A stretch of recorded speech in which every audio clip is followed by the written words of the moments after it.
दोनों सगे भाई होने के बाद भी नाग और गरुड़ एक दूसरे के जानी दुश्मन कैसे बन गए?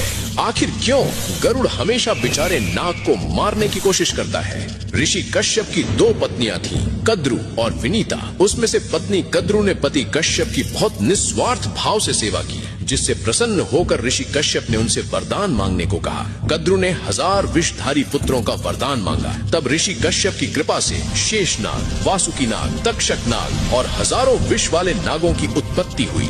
लेकिन कद्रु को हमेशा विनीता से बहुत ईर्ष्या थी और इसी के चलते एक बार दोनों में शर्त लगी कि समुद्र मंथन से निकले सफेद घोड़े की पूंछ का रंग कौन सा है। दोनों ने उस घोड़े को देखा नहीं था। फिर विनीता ने सोचा कि अगर घोड़ा सफेद आया है तो फिर उसकी पूंछ भी सफेद ही होगी। इसलिए विनीता ने पूंछ का रंग सफेद बताया, लेकिन कद्रु ने घोड़े की पूंछ का रंग काला बताया। कद्रु जानती थी कि वो शर्त हार जाएगी, इसलिए उसने छल कपट किया और उसने अपने नाग पुत्रों को आदेश दिया कि घोड़ों की पूंछ पर चारों ओर लिपट जाओ ताकि पूंछ काली दिखे। जब दोनों ने दूर दूर से सफेद घोड़े को देखा तो घोड़ा सफेद था, लेकिन उसकी पूंछ काली दिख रही थी, जिसके परिणाम स्वरूप बेचारी विनीता शर्त हार गई, जिसकी वजह से पूरी जिंदगी उसे कद्रु की दासी बनकर उसकी सेवा करनी पड़ी। फिर कुछ समय बाद विनीता ने भी पति कश्यप की बहुत सेवा की, जिससे प्रसन्न होकर ऋषि कश्यप ने उनसे वरदान मांगने को कहा। तब विनीता ने वरदान में केवल 2 ही पुत्र मांगे, लेकिन उनकी शर्त बस यही थी कि मेरे पुत्र भले ही संख्या में कम हो, लेकिन बल और तेज में कद्रु के 1000 पुत्रों से श्रेष्ठ